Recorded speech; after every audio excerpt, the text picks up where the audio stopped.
Hello friends, welcome to KD academy Hindi साहित्य। मेरा नाम कविता है। मैं एमई बीएड सीटेड और यूजीसी एंटी नेट क्वालिफाइड हूँ। फ्रेंड्स, अगर आप चैनल पर पहली बार आए हैं तो चैनल को सब्सक्राइब जरूर कर लीजिए, बेल आइकन को प्रेस कीजिए जिससे आने वाली वीडियो का नोटिफिकेशन आपको मिल जाए, और लाइक कीजिए, शेयर कीजिए। फ्रेंड्स, अगर आपने इससे पहले की वीडियो नहीं देखी है तो जाके जरूर देखिए, वो आपके पेपर में बहुत आपकी मदद करेंगे फ्रेंड्स। और फ्रेंड्स, आपको मैं इतना बता दूं कि अगर आपने अब तक चैनल को सब्सक्राइब नहीं किया है तो चैनल को सब्सक्राइब जरूर कर लीजिए, क्योंकि इसमें बहुत सारे वीडियो हैं आपके फ़ायदे के लिए हैं वो। और आप उनको देखेंगे तो आप ज़रूर नेट क्या जेआरएफ सब क्लियर कर लेंगे फ्रेंड्स। और इधर उधर की बातों पर ध्यान दिए बगैर फ्रेंड्स अपनी पढ़ाई पे कंसंट्रेट कीजिए। पेपर पोस्टपोन्ड हो रहा है या नहीं हो रहा है इस पर ध्यान मत दीजिए, बस ध्यान दीजिए तो अपनी पढ़ाई पर दीजिए। जब पेपर होगा तब हो जाएगा, और फ्रेंड्स पेपर तो होना ही है। और अगर पोस्टपोन्ड होगा तो आपके लिए फ़ायदा ही है, आपको जल्दी और ज़्यादा टाइम मिल जाएगा पढ़ने का। चलिए शुरू करते हैं फ्रेंड्स। कल मैंने आपको कहानी कराई थी फणीश्वर नाथ रेणु की तीसरी कसम उफ मारे गए गुलफाम। उसी की फणीश्वर नाथ रेणु की ही कहानी है एक और, लाल पान की बेगम, जो आपके सिलेबस में है। वो मैं आज आपको कराऊंगी, और थोड़ा सा मैं फणीश्वर नाथ रेणु के बारे में वो थोड़ा बताऊंगी आपको। इनका जन्म जो है 4 मार्च 1921 को हुआ था, और राही हिंगना में और अररिया बिहार में। ठीक है, और इनकी भाषा जो थी वो हिंदी थी, और इनकी विधाएं थी जो वो कहानी, उपन्यास, रिपोर्टाज और संस्मरण ये लिखती थी। इनकी कहानी मैंने आपको कल कुछ बताई थी फ्रेंड्स, और बाकी आपको मैं पहले कल बता चुकी हूँ। इनकी जो उपन्यास है वो आपको थोड़ा बहुत बता देती हूँ। मैला आंचल, पढ़ती परी कथा, जुलूस, दीर्घ तपा, कितने चौराहे, पलटू बाबू रोड। और कहानी संग्रह जो है इनकी मैंने कल आपको बताई थी, एक आदि रात्रि की महक, ठुमरी, अग्निखोर, अच्छे आदमी। और संस्मरण है जो ऋण जल, धन जल, श्रुत अश्रुत, पूर्वे, आत्मपरिचय, वन तुलसी की गंध, समय की शिला पर, रिपोर्टाज, नेपाली क्रांति कथा, ग्रंथावली, फणीश्वर नाथ रेणु ग्रंथावली। ओके फ्रेंड्स, तो ये था इनका निधन जो है वो 11 अप्रैल 1977 को हो गया था फ्रेंड्स। अब इनकी कहानी में बता देती हूँ आपको कैसी है कि जो ये लाल पान की बेगम है, और ये थोड़ा सा मैं आपको डिटेल में पढ़ा देती हूँ ताकि आपको अगर कुछ आए बीच में से, अगर कोई पैराग्राफ भी आए तो आप कर पाए। चलिए शुरू कर देते हैं फ्रेंड्स। क्यों बिरजू की माँ नाच देखने नहीं जाएगी क्या? बिरजू की माँ शकरकंद उबाल कर बैठी मन ही मन कुढ़ रही थी। अपने आंगन में 7 साल का लड़का बिरजू शकरकंद के बदले तमाचे खाकर आंगन में लोट पोट कर सारी देह में मिट्टी मल रहा था। चंपिया के सिर भी चुड़ैल मंडरा रही है। आधे आंगन धूप रहते जो गई है। सहुआन की दुकान छोवा गुड़ लाने सो अभी तक नहीं लौटी। दिया बाती की बेला हो गई। आए रोज आए आज लौट के जरा। बागड़ बकरे की देह में कुकुर माछी लगी थी, इसलिए बेचारा बागड़ रह रहकर कूद फांद कर रहा था। बिरजू की माँ बागड़ पर मन का गुस्सा उतारने का बहाना ढूंढकर निकाल चुकी थी। पिछवाड़े की मिर्च की फूली गाछ बागड़ के सिवा और किसने कलेवा किया होगा? बागड़ को मारने के लिए वह मिट्टी का छोटा थैला उठा चुकी थी कि पड़ोसिन मखनी फुआ की पुकार सुनाई पड़ी। क्यों बिरजू की माँ? इसका फ्रेंड्स करेक्टर है बिरजू की माँ, ये नोट कर लेना।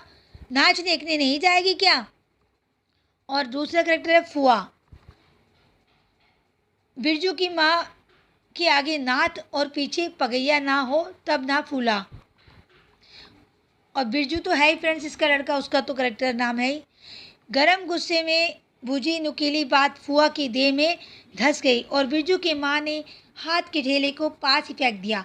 बेचारे बागड़ को कुकुर माछी परेशान कर रही है। आहा, आए आए, हर आए आए। बिरजू ने लेटे ही लेटे बागड़ को एक डंडा लगा दिया।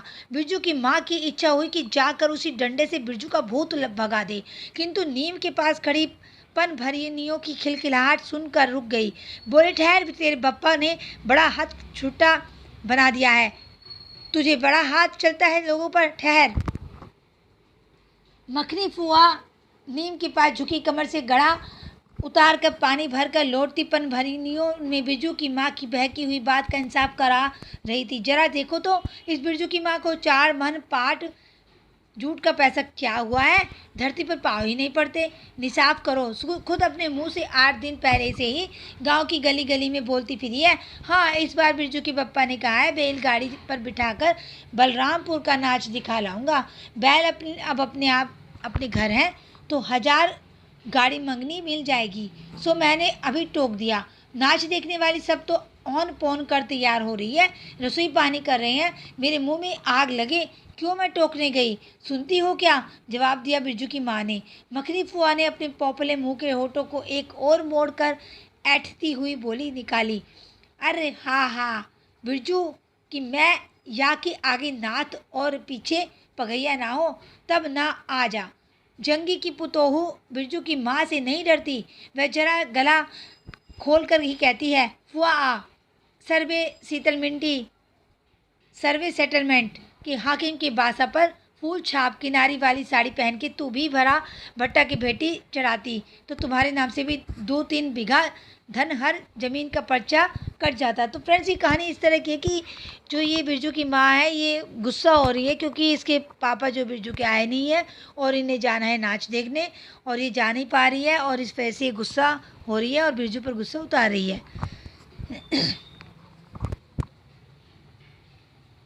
और सारे कुरमा टोली की सभी झगड़ालू सासों से एकाध मोर्चा ले चुकी है। उसका ससुर जंगी जागी चोर है, सी क्लासी है, उसका खसम रंगी कुरमा टोली का नामी रटैत, इसीलिए हमेशा सींग खुजाती फिरती जंगी की पोतोहू।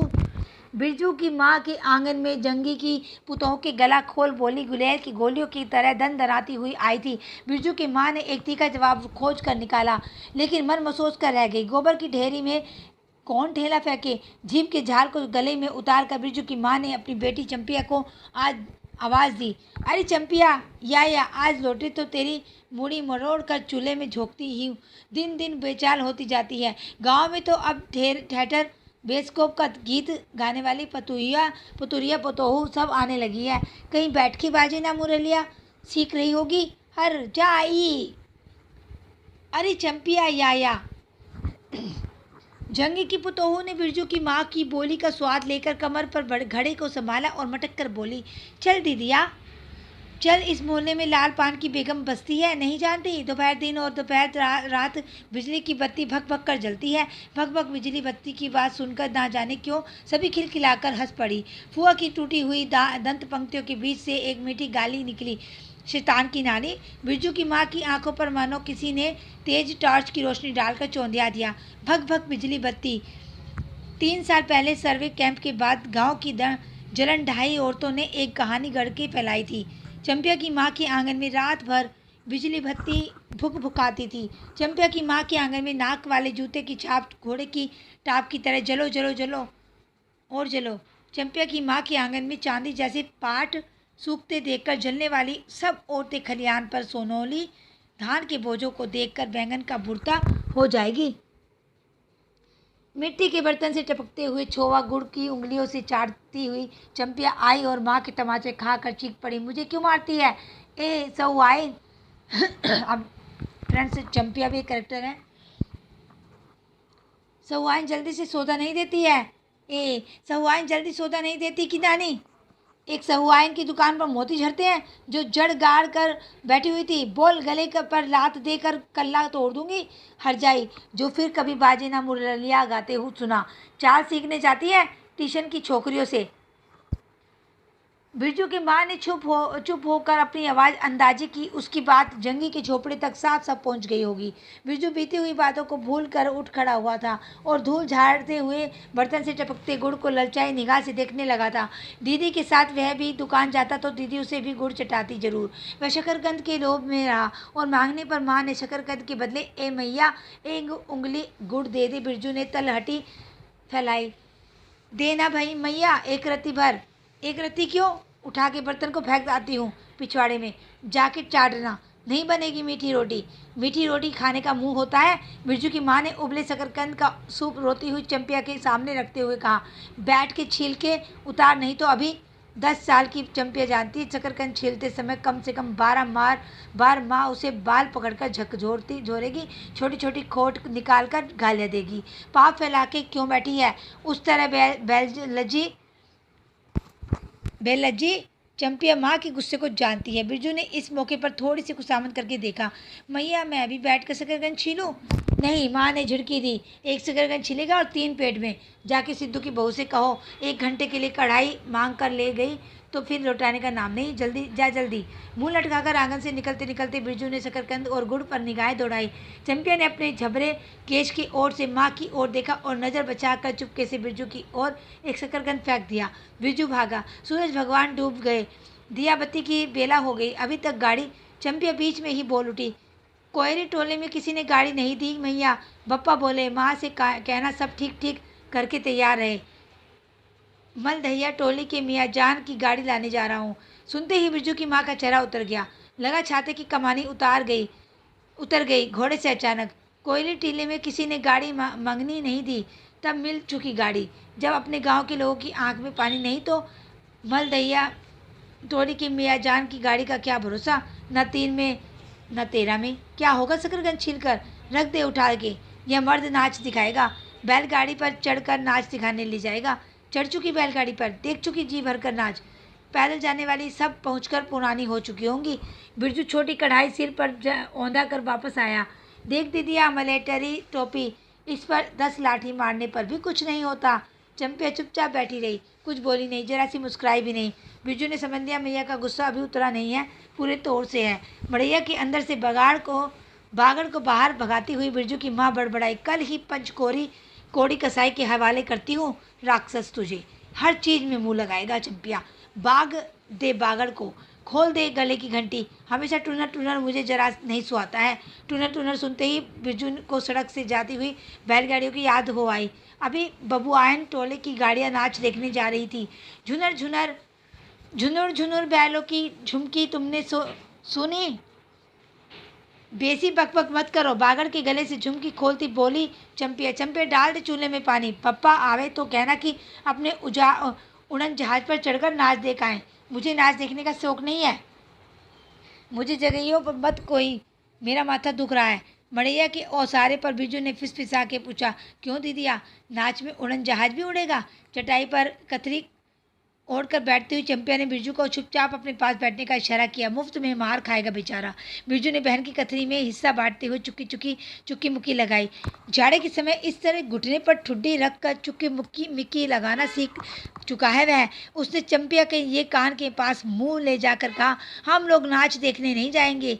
गाँव में एक पंछी भी नहीं है, सब चले गए। चंपिया को तिल भर भी भरोसा नहीं।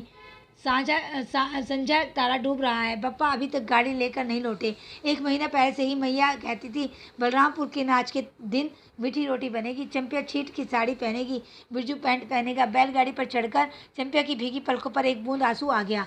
बिरजू का भी दिल भर आया। उसने मन ही मन में इमली पर रहने वाले जिन बाबा को एक बैंगन कबूला।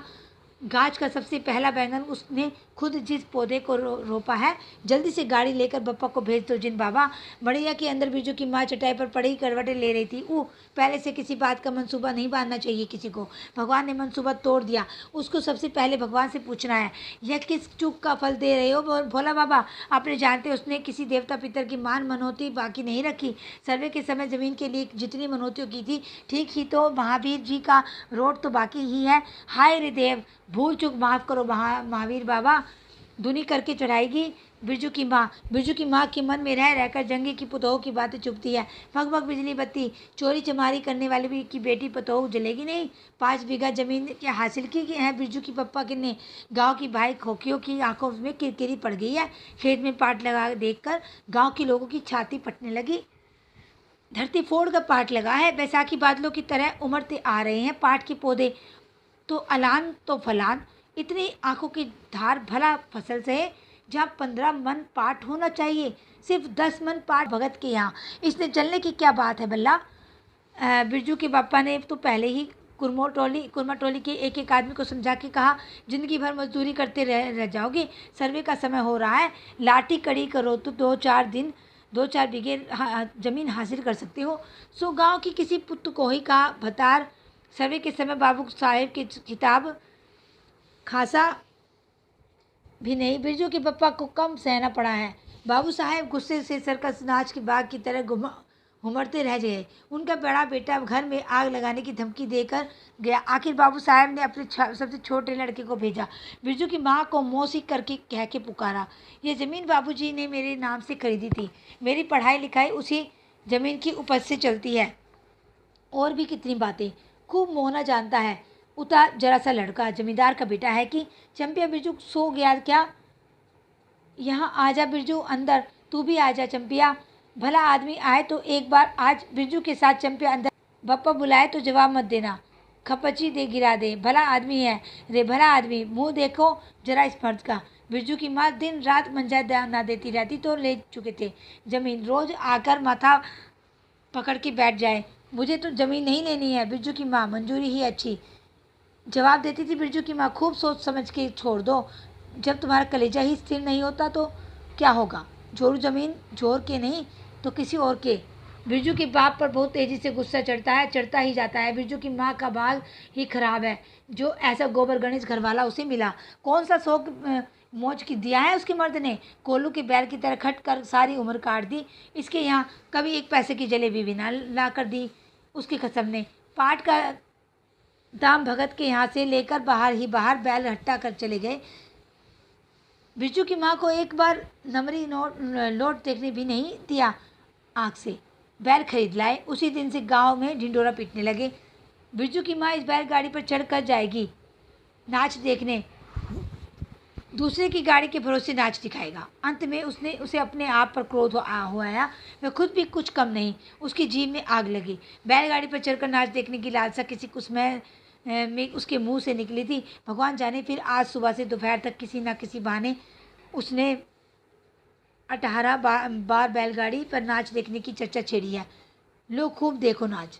कथरी के नीचे दुसाले का सपना। कल भोरे पानी भरने के लिए जब जाएगी पतली जीव वाली पतुरिया, सब हंसती आएगी हंसती जाएगी। सभी जलते हैं उससे। हाँ भगवान, दाढ़ीचार भी। 2 बच्चों की माँ होकर भी वह जस की तस है। उसका घरवाला उसकी बात में रहता है।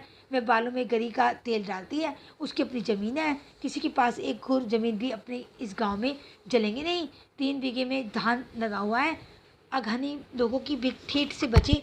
तब तो बाहर बैलों की घंटियाँ सुनाई पड़ी। तीनों सतर्क हो गए, उत्कर्ण होकर सुनते रहे। अपने ही बैलों की घंटी है, क्यों नहीं चंपिया? चंपिया और बिरजू ने प्राह एक ही साथ कहा। चुप। बिरजू की माँ ने फिसफिसा कर कहा। शायद गाड़ी भी है, घड़घड़ाती है ना वो। दोनों ने फिर होकारी भरी। चुप, गाड़ी नहीं है। तू चुपके से टट्टी में छेद करके देख तो आ चंपी। भाग के आ चुपके चुपके। चंपिया बिल्ली की तरह होले होले पाँव में से टट्टी के छेद से झाँक आई। हाँ मैया, गाड़ी भी है। बिरजू हड़बड़ाकर उठ बैठा। उसकी माँ ने उसका हाथ पकड़कर सुला दिया। बोल मत। चंपिया भी गुदड़ी के नीचे घुस गई।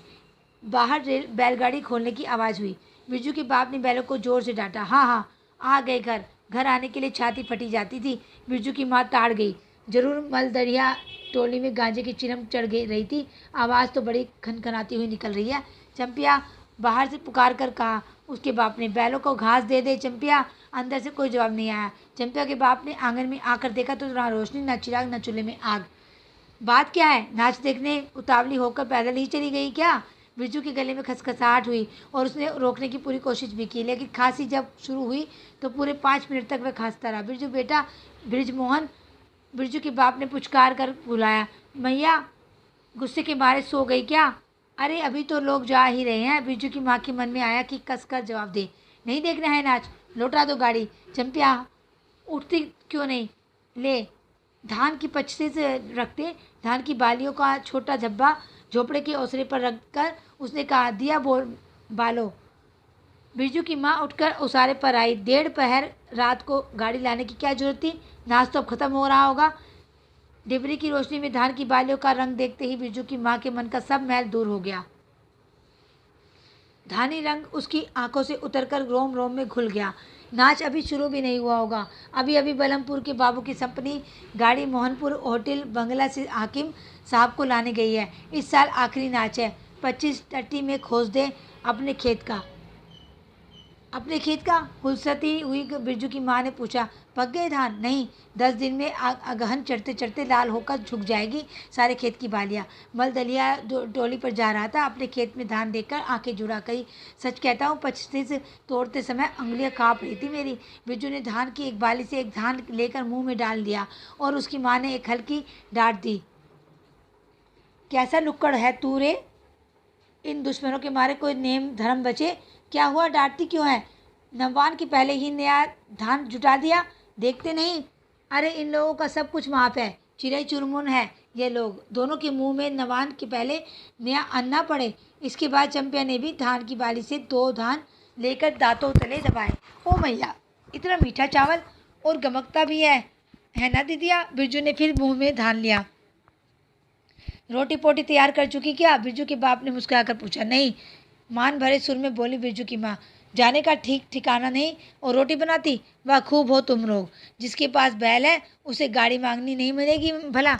गाड़ी वालों को भी कभी बैल की जरूरत होगी पूछूंगा, तब कोयरी टोला वालों से ले जल्दी से रोटी बना ले, दे नहीं होगी। अरे टोकरी भर रोटी तो तू पलक मारते बना देती है, 5 रोटियां जब बनाने में कितनी देर लगेगी? अब बिरजू की माँ के होठों पर मुस्कुराहट खुलकर खिलने लगी। उसने नज़र बचा कर देखा, बिरजू का पप्पा उसकी ओर एक टक निगाह रहा है। चंपिया और बिरजू ना होते तो मन की बात हंस कर खोलने में देर न लगती। चंपिया और बिरजू ने एक दूसरे को देखा और खुशी से उनके चेहरे जगमगा उठे। मैया बेकार गुस्सा हो रही थी ना? चंपी जरा घैल सार में खड़ी होकर मखनी फुआ को आवाज़ दे तो, ए फुआ आ, सुनती हो फुआ आ, मैं मैया बुला रही है। फुआ ने कोई जवाब नहीं दिया, किंतु उसकी बड़बड़ाहट स्पष्ट सुनाई पड़ी। हाँ, अब फुआ को क्यों घबराती है? सारे टोले में बस एक फुआ ही तो बिना नाच पगिया वाली है। अरे फुआ, बिरजू की माँ ने हंसकर जवाब दिया। उस समय बुरा मान गई थी क्या? नाथ पगिया वाले को आकर देखो, दोपहर रात में गाड़ी लेकर आया है। आ जाओ फुआ, मैं मीठी रोटी पकाना नहीं जानती। फुआ काकती खांसती आई। इसी की घड़ी पहर दिन रहते हुए पूछ रही थी कि नाच देखने जाएगी क्या? कहती मैं पहले से ही अपनी अंगीठी यहाँ सुलगा जाती। बिरजू की माँ ने फुआ को अंगीठी से दिखला दी और कहा, घर में अनाज दाना वगैरह तो कुछ है नहीं, एक बागड़ है और कुछ बर्तन बासन तो रात भर के लिए यहाँ तम्बाकू रख जाती हो। अपना हुक्का ले आई हो ना फुआ? फुआ को तम्बाकू मिल जाए तो रात भर क्या 5 रात बैठकर जाग सकती है। फुआ ने अंधेरे में टटोल कर तम्बाकू का अंदाज किया। ओहो, हाथ खोल कर तम्बाकू रखा है बिरजू की माँ ने, और एक वह है सहुआइन, राम कहो उस रात को अफीम की गोली की तरह एक मटर भर तम्बाकू रख कर चली गई। गुलाब बाग मेले और कहकर की डिब्बी भर तम्बाकू है। बिरजू की माँ चूल्हा सुलगाने लगी। चंपिया ने शकरकंद को मसल कर गोले बनाए और बिरजू सिर पर कढ़ाई औंधा कर अपने बाप को दिखलाने लगा। मलेटरी टोपी, इस पर 10 लाठी मारने पर भी कुछ नहीं होगा।